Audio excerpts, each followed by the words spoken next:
Hey guys, it's Simon here with HobbiesofaMan. Once again, and today we're going to be doing our monthly check-in video. And you guys are aware of the situation that I find myself in right now. So this video is going to be a bit weird. It's going to have a lot of, cuts and, edits into, the sections because I'm currently at my apartment. It's May 5th right now, May 6th actually, because it's past midnight.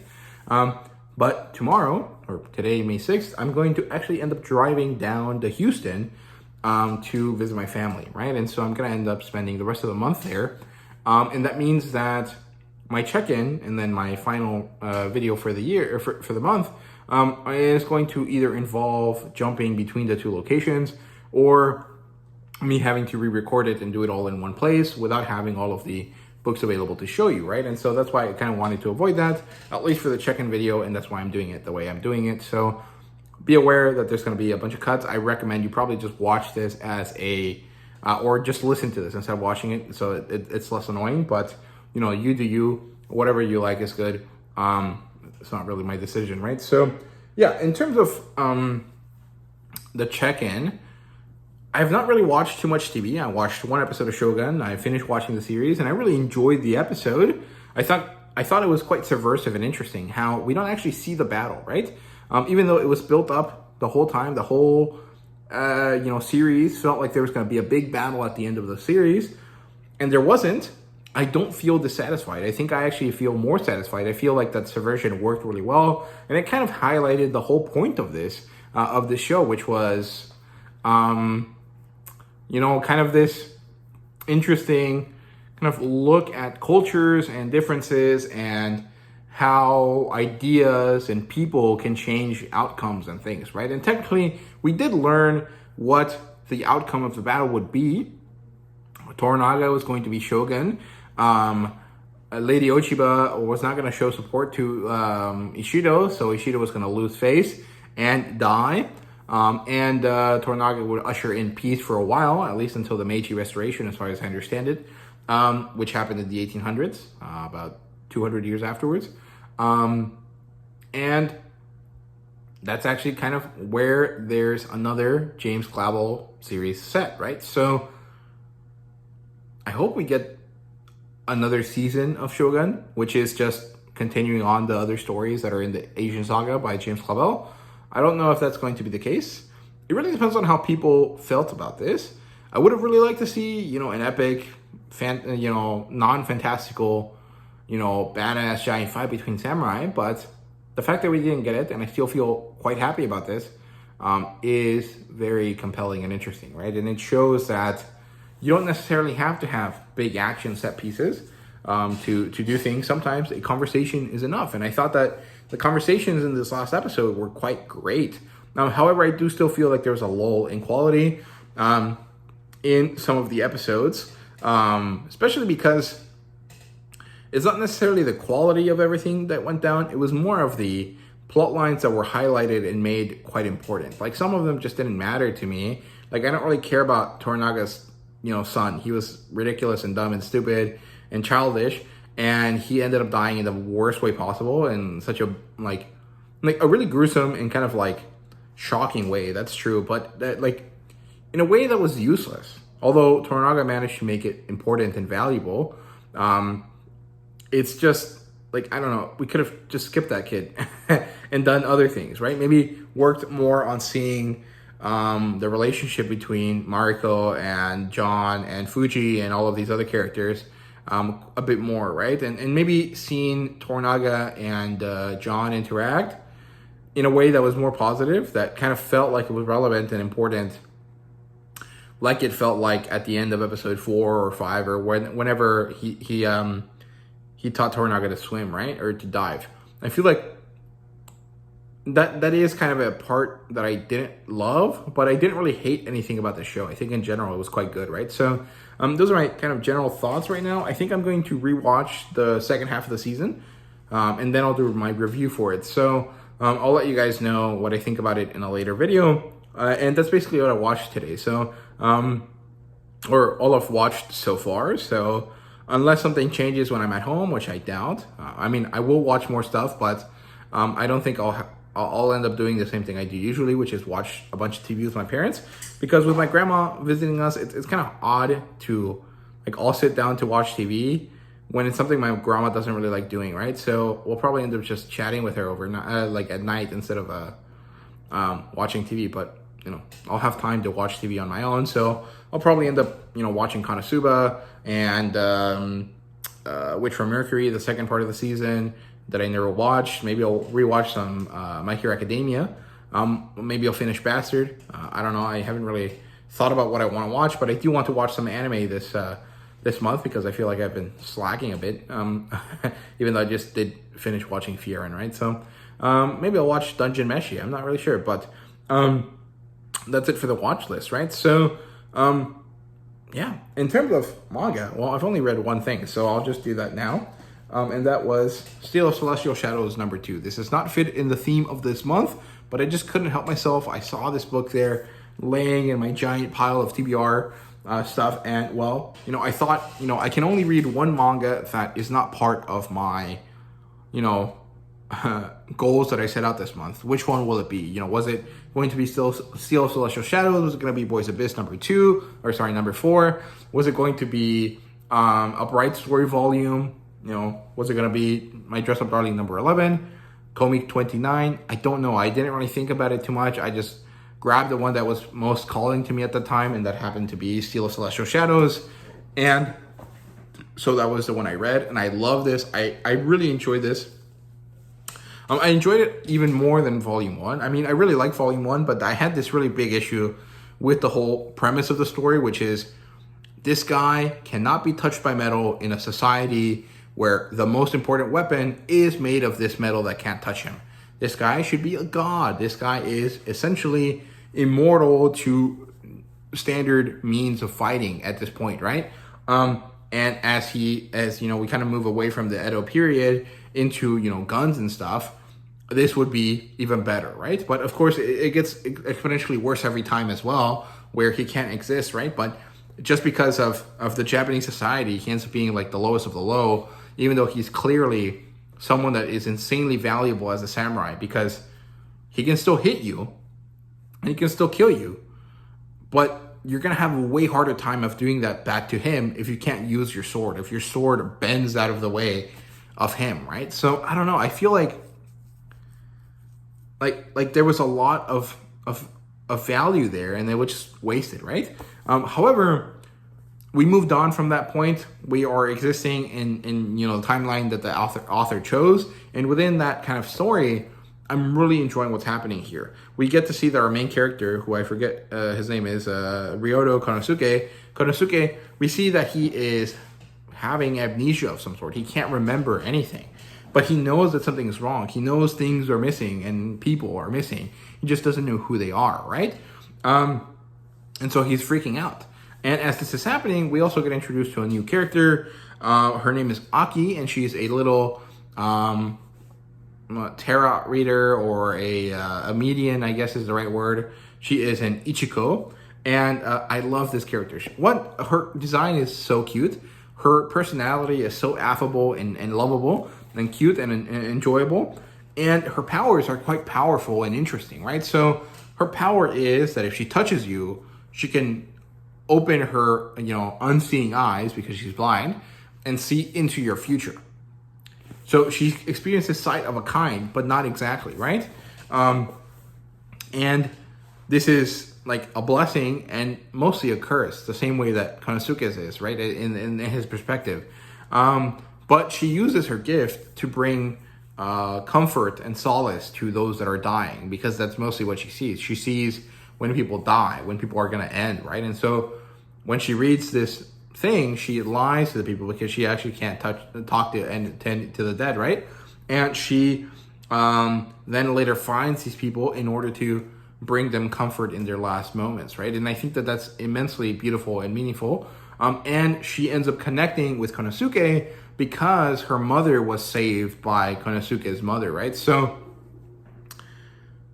I'm very interested to see how this goes. And then they're attacked, and we get to see, you know, a lot of stuff happening here that is quite interesting and wonderful. And there's a lot less paneling that's confusing, which is good.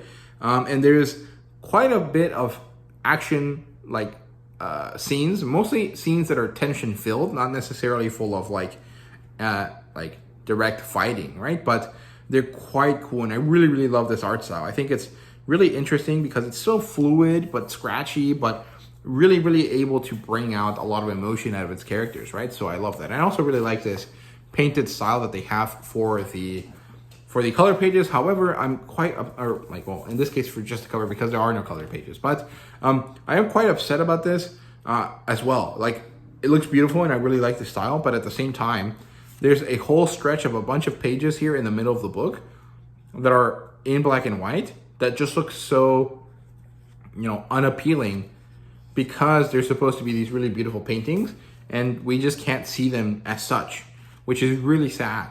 I really wish that we could see those pages the way they're supposed to be, but we just can't, and that's really, really annoying because these are expensive books. I should have all of the stupid bells and whistles that come with these books, or maybe not the ones that come with these books, because the Japanese edition clearly doesn't have color pages if Viz didn't put them in. But I hark on this a lot because I think that it's immensely important that we make a big fuss about this. Otherwise, it's not going to change. If the Japanese edition, at some point, and whether it's in publication, when it's in serialization, or when it's collected in a tankobon, had color pages, and you're making me pay 3 times as much for the American release of it, you should include those color pages. I don't care that it's hard, or that it's not enough, or that you have to charge a bit more. Like, you're already charging me a shit ton.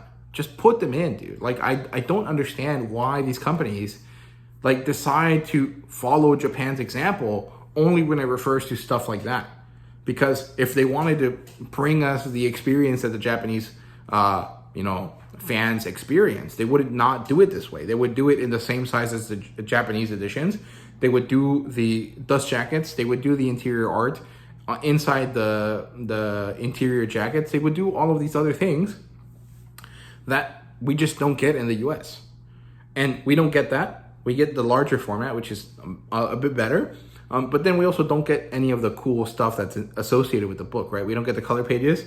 We don't get, special hardcovers or dust jackets or anything like that. We rarely get the secondary editions of the same book, which is actually better. I don't really necessarily want a lot of, variant covers. We don't get shikishi boards, very rarely, only through Kinokuniya. We don't get bookmarks. We don't get anything in the American market except a larger format. And I don't think that that's worth the giant price hike that we feel, right? So I don't know. Also, translators should get paid, and we should not use AI or machine translation. That shit is bad and it's garbage. And there's a company that just got announced. I think they're called Orange Ink or something. And they're doing that, and that's some bullshit. Just use that money to pay actual translators instead of making your stupid AI tools that don't work and that will not work for a long time, or they won't work well enough to be useful for a long time. You're still gonna have to pay someone to fix it. So just pay someone to actually do the work in the first place, right? But that's a completely separate rant from what I'm ranting about right now, right? But the story is good. I recommend you guys read it. Just don't pay full price for these volumes because they don't have all of the things that they should have. So it's not worth paying the full price. So yeah, that's it for the comics, for the manga.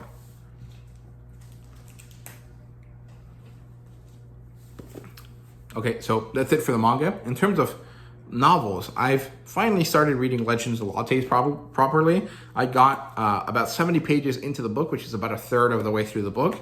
And I'm loving it. I really, really enjoy it. It's really calm and relaxed. There really isn't too much going on yet. There's no action set pieces yet. I mean, there was one at the beginning to introduce the story, but it was quite simple, right? There's nothing too exciting happening, and yet I'm very happy with what's going on. We're following this orc lady, Viv, who slew her last monster to get something out of it, and has decided to give up the sword and give up fighting, right? And she moves to this new town called Thun, and she decides to open a coffee shop. However, no one that lives in this place knows what coffee is. And so she has an uphill battle to fight, right? To get this society, this culture of the city to accept coffee. And it's going to take a while. But before she can actually start on that battle, she has to create her inn, right? And so this is the first step. She gets there, she finds a location, she tracks down the owner, and she buys it. And so now she has a place. But this place is not actually a bar or an inn. It's more of a horse stable or something. And so she has to change it up. And so she has to go hire some guy who happens to be a hobgoblin and ask him for help. And his name is Cal.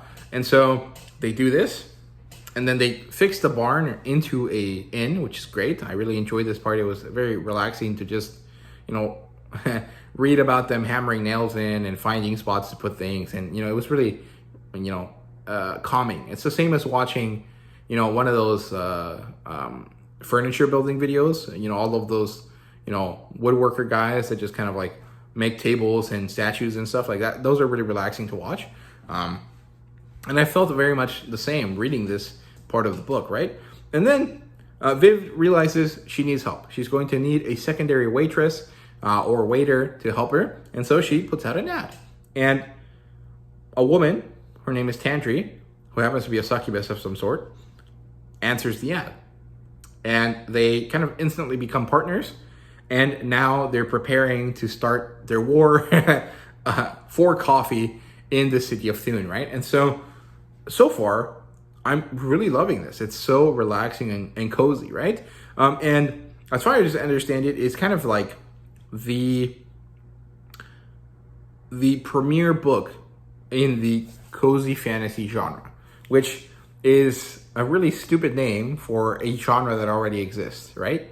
This is just slice of life fantasy, which has been a thing in Japanese media for quite a while. And has especially been quite popular nowadays, right? Within the last 5 or 6 years, it especially as a light novel, you know, genre, right? And Legends of Lattes manages to pull on some of those very similar things in a way that is quite refreshing because, you know, the writing is significantly different just by being, you know, from a different country, right? And I'm really enjoying it. I don't really understand the naming scheme of the genre, but I don't think that was really Travis Baldry's job, right? Or, you know, decision. It's just kind of what happened because of booktube and TikTok, right? But if you like Japanese slice of life fantasy and you want to try something slightly different but within the same wheelhouse, well, I recommend Legends of Lattes. I also recommend The Wandering Inn, but The Wandering Inn kind of gets serious and gets proper into like isekai epic fantasy, you know, eventually. I mean, it's kind of slow going because it takes quite a few books to get there, but it does kind of have the same vibes, right? It has this low stakes, kind of calm fantasy stuff with the occasional like moment of action, right? You know, I also recommend Fierin and stuff like that. So there you go. Legends of Latte so far is great. It's really enjoyable. It's really relaxing, and I'm quite happy with it. I will continue to read it as soon as I have time to do so, right? So hopefully I'll finish it by the end of the month. Actually, I think I'll probably end up finishing it as soon as I get a few hours to read, right? So hopefully I'll get some tomorrow or the day after that. Then I'll have a review for this book before the end of the month, right? So that's it for everything that wasn't comic books, because that is most of what I've read this month so far, because we had Free Comic Book Day. We had the new episode of Conan release, and I started reading Druuna, right? So let's talk about that. First episode of Conan, I already did a review for this. I really liked Jim's Up story, and I think that the artwork, even though it's not necessarily my favorite, was a great, you know, style for the story that was being told. However, I don't really like this cover. This doesn't really fit what the creature inside the book looks like, and that's kind of annoying because it's like you're so close. You're like almost there, but not quite. And this also is a significantly shinier cover. I mean, it's shiny right now because it has a piece of plastic on top of it. But when you look at it side by side with the other Conan, Savage Sword of Conan issue, this comic book, this cover is significantly shinier, and I don't necessarily think I like that. But this was quite good. I really enjoyed it. I recommend you guys go ahead and find the back issues for this and get caught up, because there's some really good stuff coming, and I don't want you guys to miss it. It's very, very enjoyable. And the printing quality is much better in this one, so that's also good. Then we have Free Comic Book Day, right? So these are the 3 best comic books from Free Comic Book Day that I got. That would be Conan and the Battle of the Blackstone Prelude. This is the first part of the series, and this series is actually the first major Conan-verse event that's happening later on in this year. I think it's in the fall. It's going to start with this, and then there's going to be like the event title, Conan, or I think the Battle of the Black Stone is the name of the issue. Number 1, I think it's going to go on for 4 issues. And there's also going to be side stories relevant to the series that are going to be in Savage Sword of Conan. And although that's cool conceptually, I really like that it's spread out across the different Conan titles, and also it's going to introduce a new title. I'm curious about how it's going to work when it comes to putting it in a event trade paperback, right? Like, are they going to make it so that the Savage Sword of Conan parts of the story are fitted to being this size so that everything kind of matches? Or are they going to make it the size of the magazine and then just have to shrink it down, you know, kind of badly into fitting the trade paperback size? I'm really curious about how that's going to work. It's not really that important, but I recommend you guys track this down if you didn't get it over the free comic book day. It'll be online in within a week or two, right? So yeah, then we have Flash Gordon number 0. Again, kind of similar to Conan. It's basically the start of a new series. They're kind of doing this more often, at least I've noticed, right? Red Sonja started like this, Conan started like this, Flash Gordon started like this, and there's quite a few more that are doing this. And I really like this. I thought it was great. I really liked the aesthetic of the art style. I really liked the storytelling. It was very Star Wars without necessarily being the same as Star Wars. And I think that that's good because I love Star Wars, right? I love all of the George Lucas stuff of Star Wars. And I like some of the stuff that Dave Filoni has been doing post that, post Disney purchase alongside Jon Favreau. But I need something that scratches the itch of the original, 6 movies, that isn't just rehashing or redoing the movies worse like the sequels, right? So I think that Flash Gordon is going to be able to do that for me, and I'm quite excited about that. The ending of that issue was quite compelling. There was a lot of stuff, that I was questioning about it. I was like, oh shit, like, is this really happening? Did this really, is this really what they chose to do with this story? And I'm quite excited about it. It also has a timeline for all of the other releases that are coming along with the series. And that is one concern I have, that there's a lot of stuff that's coming from Flash Gordon. And I'm not necessarily sure that anyone likes Flash Gordon enough to read all of those comics, right? Like, it's not the same as Conan. Conan has been a staple of the comic book, medium for a long time. And I guess Flash Gordon was too, but Flash Gordon is significantly older. And I'm not necessarily sure that the demographic exists for that, right? I guess they do, because the vast majority of people that buy comic books are older, men.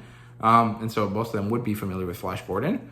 But I'm not sure that it's going to be something that the younger people pick up, right? Like, the only reason I know about Flash Gordon is because I've watched enough, Star Wars YouTubers mention the fact that George Lucas likes Flash Gordon, and that he made Star Wars because he couldn't make Flash Gordon or John Carter of Mars, into a movie, because he didn't have the rights to it. So, I'm very curious to see if the Flash Gordon initiative manages to pull through, right? And then finally, the third best thing was this Energon Universe special, and actually only the Transformers part. And the thing is that I think it's the third best because of the implications of the story, not necessarily what the story actually was about. I didn't find the story all that interesting. It was really just like, oh yeah, Megatron's not in the main series. This is why. And it's just because he was being a genocidal maniac. Optimus got mad at him and cut off his arm. And then Starscream was like, oh, you don't have an arm? That means you can't beat me properly. So I'm going to shoot you off the ship onto this shitty planet. And you're going to wake up later not knowing what the fuck's going on, right? And I mean, that wasn't really all that exciting. Like, there's two kind of redeeming qualities. One, the ending shows us that, Megatron is coming, which is cool. And two, the artwork is by Ryan Ottley, which means that it looks great and very fun and interesting, and it has these really interesting, weird, dynamic poses. And I love that. I thought that was great.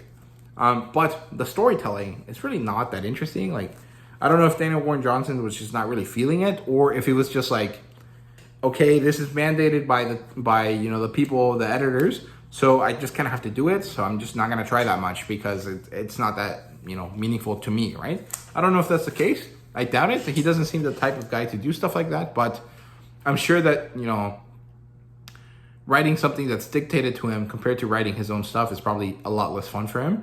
So maybe that's what's showing through. I'm not really sure, but these are definitely the best picks, for various reasons. And I recommend you track them down. Some of them are going to be sold. You can buy them, but you should just download them from Amazon. They should be free on there. So yeah. And then we have this whole other stack of free comic book day stuff, right? So they're in order of enjoyment. So Little Eye, Pop Eye was really fun and really interesting, and it was quite crazy. I don't know if this is European or if this was made specifically by an American audience really recently, right?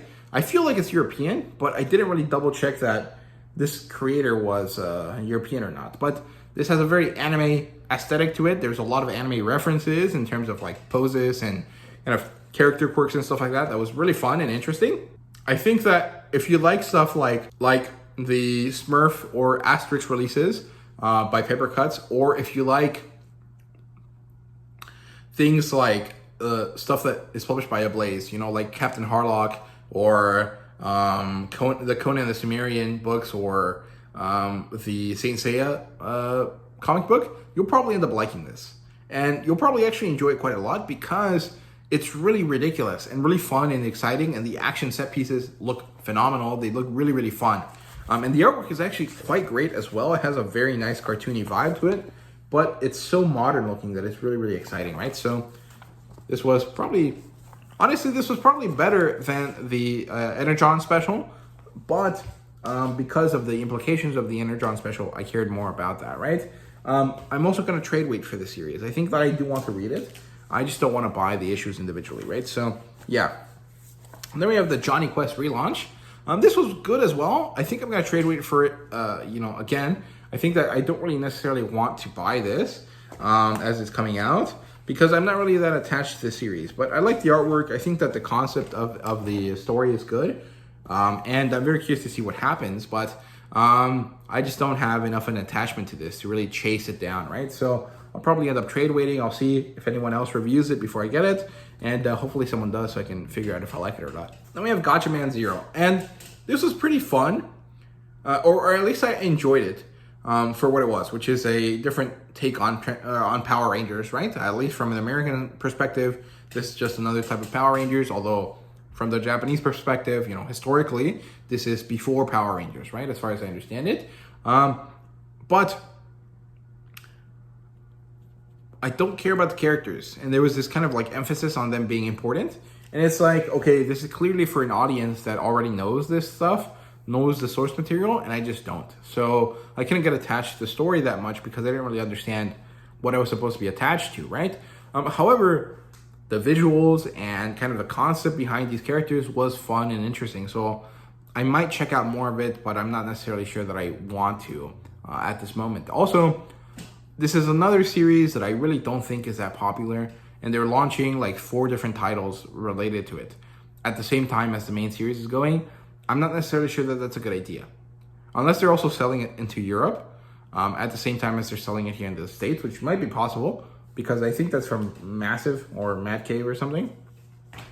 If that's the case, that makes more sense. But I don't know, man. I really don't think that that's the right thing to do, right? I don't know.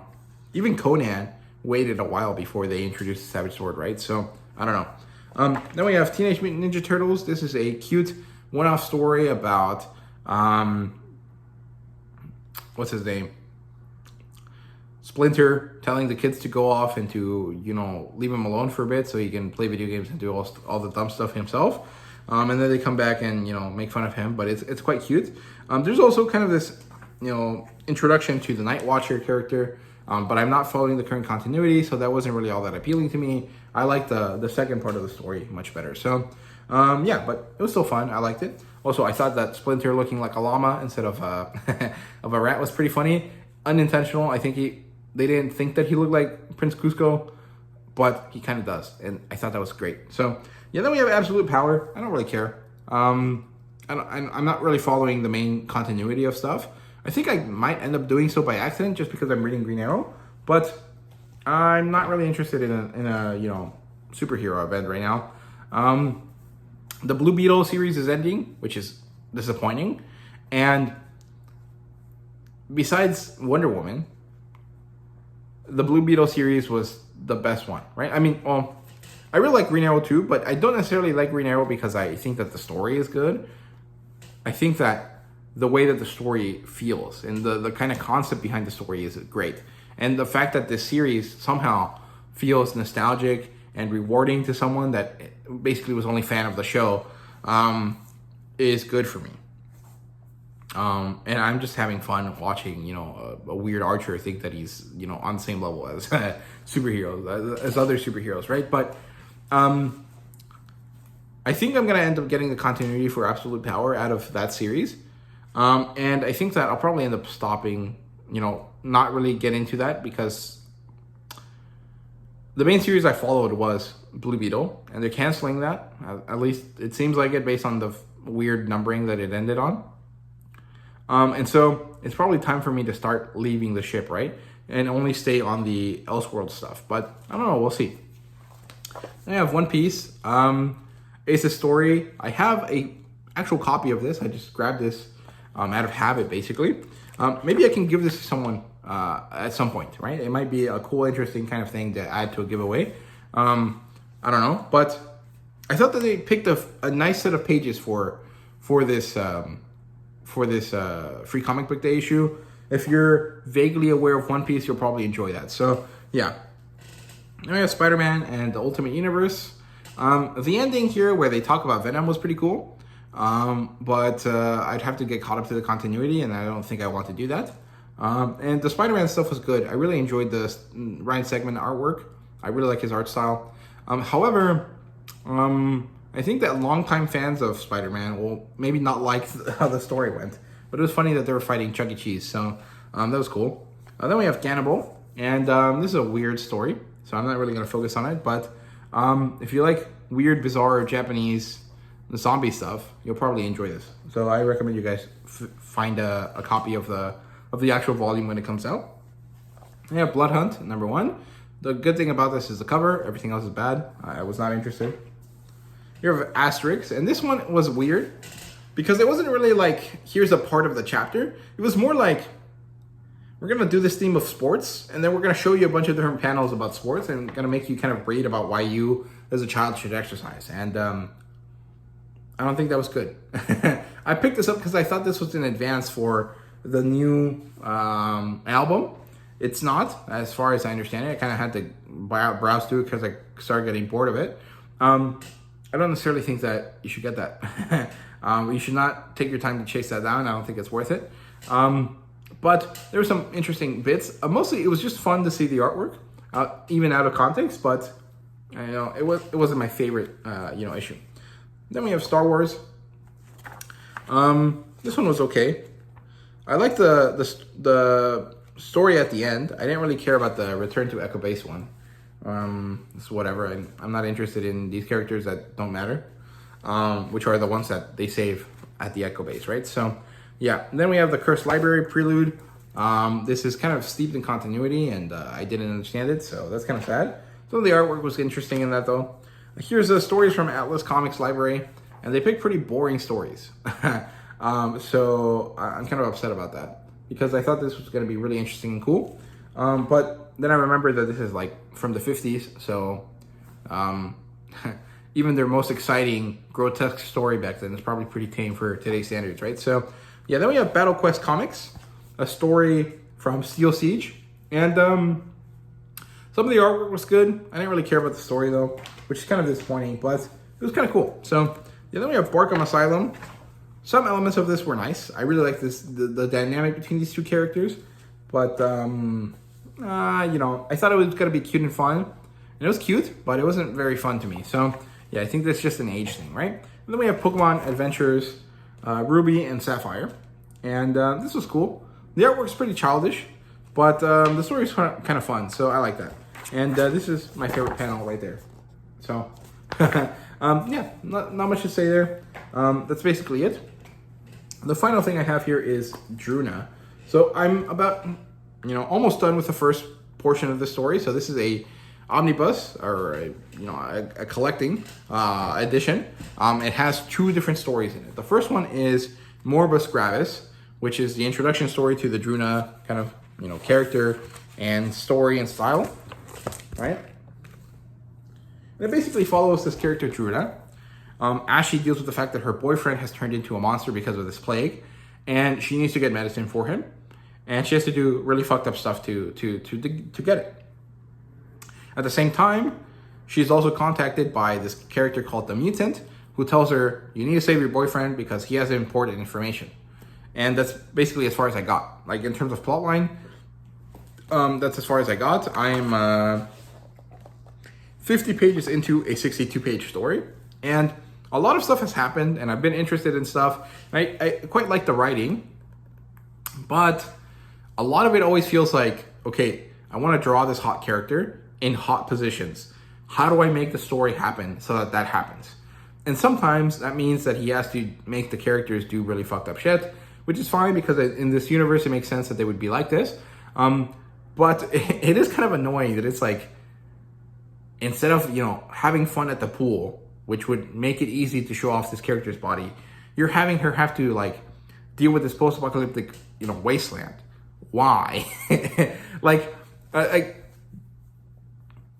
I don't really like, if the goal was to show off this character's assets that he was really good at drawing, I feel like there was easier ways to do that than having to come up with this crazy socio-political, pseudo-religious, like sci-fi setting.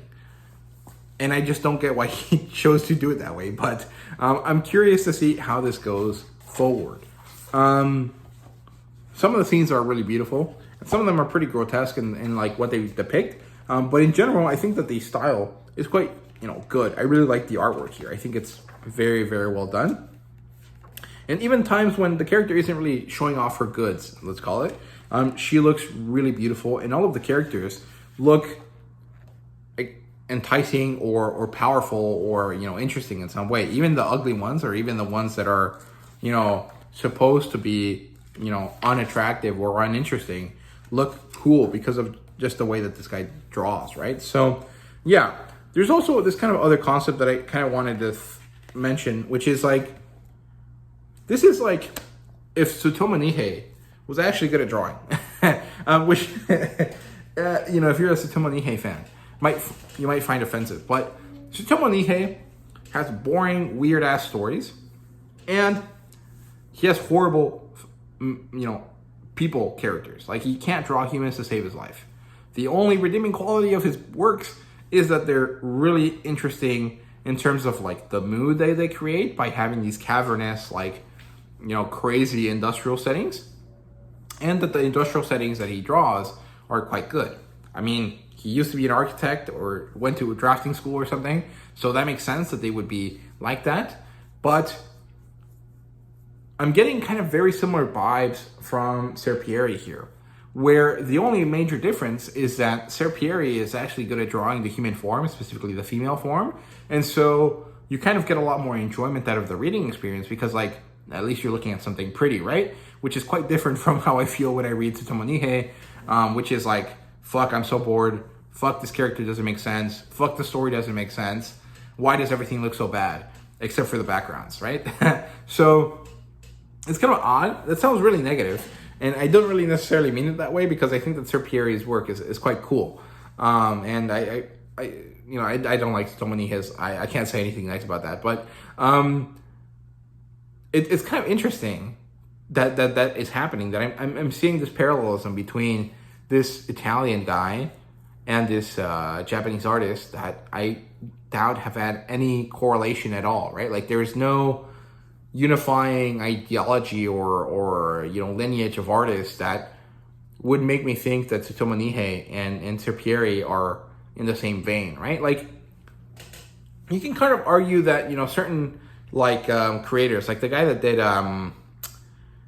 what's it called, Monkey King, he has this really interesting crazy style, and that looks very European style, like esque, right? So you can kind of argue that, okay, that guy, it makes sense that maybe he was inspired by Serpieri, right? But nothing about Tsutomu Nihei's artwork, at least from the knowledge I have about European comics, really screams that he was inspired by European comic books. And so I don't know why I'm making this correlation between these two artists, right? But it is kind of interesting that it happens. So if you want to read something like Tsutomu Nige's work, but you want it to be drawn well, pick up Druuna. The only way to get it, if you live in the States, as far as I understand it, is probably to either find a very specialized, weird comic book shop, or just get it directly from Blackwell, which is a UK bookstore, and they just ship stuff internationally, basically free of charge. Basically, they do the same thing that Book Depository used to do, but to a much more limited extent, right? Like they have a lot less stuff, right? But they should have all of the Druuna works, right? So there you go. Somehow I've managed to talk about 10 things for 40 minutes. So I think this is time to end, and hopefully I won't have too much more to say for the coming 10 days, right? So I'll see you guys in the next clip, and see you guys when I see you. So see you guys later.